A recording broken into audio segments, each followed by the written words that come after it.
No, I love to drive. There's nothing like filling up the car, a beautiful day, and getting on the highway and just driving.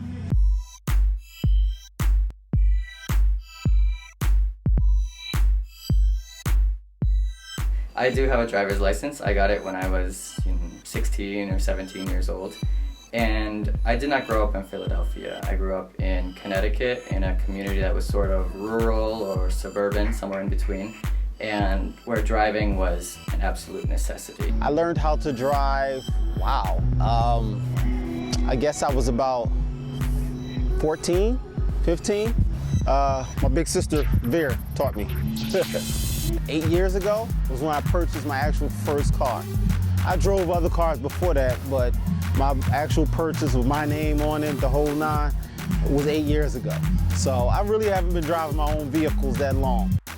If I'm not biking, if I'm not walking, sometimes I'll take, public transit, the buses, or the subway.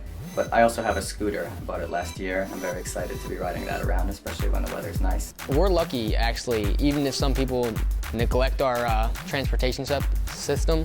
SEPTA is very good. It gets a lot of places, but like every transportation system, there's places it doesn't go. You can either catch a bus and walk, or ride a bike. It's not very hard, but me personally, if I can't get there, why do I have to be there? A lot of people they just drive for themselves. They're not worried about who's around them, who could be coming this way, who could be coming this way. All they know, they drive like they just want to get there. And it doesn't matter who's in their way. That's the problem. When it comes to other drivers, you never know what other people are doing.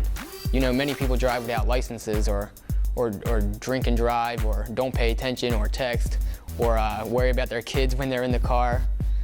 With driving comes accidents, and you can become a good driver yourself and still have to worry about the dangers of other drivers. And people definitely do drink and drive, which causes many accidents and deaths. And this has always been a problem. Well, friends growing up, just to drunk drive all the time, just before I had a license.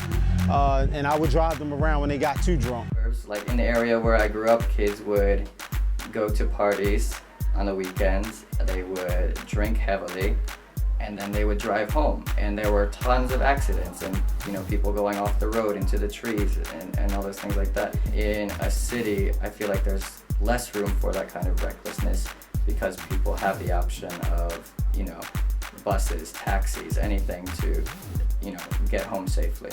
2 trolleys were coming like this, and we went in between them. Jumped the curb, hit a pole. But I was glad we hit something, because we couldn't stop.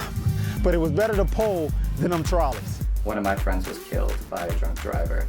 So that has also affected me in the way I look at cars. I get nervous when I see people driving recklessly, whether you're a teen or an adult or a senior citizen. Doesn't matter. I don't care how old you are, as long as you're a responsible driver. Even though I prefer to take a bike or walk or take public transportation, I definitely understand the necessity of a car, because especially for adults, you got to get places, or there's a reason for something, or else we wouldn't have them.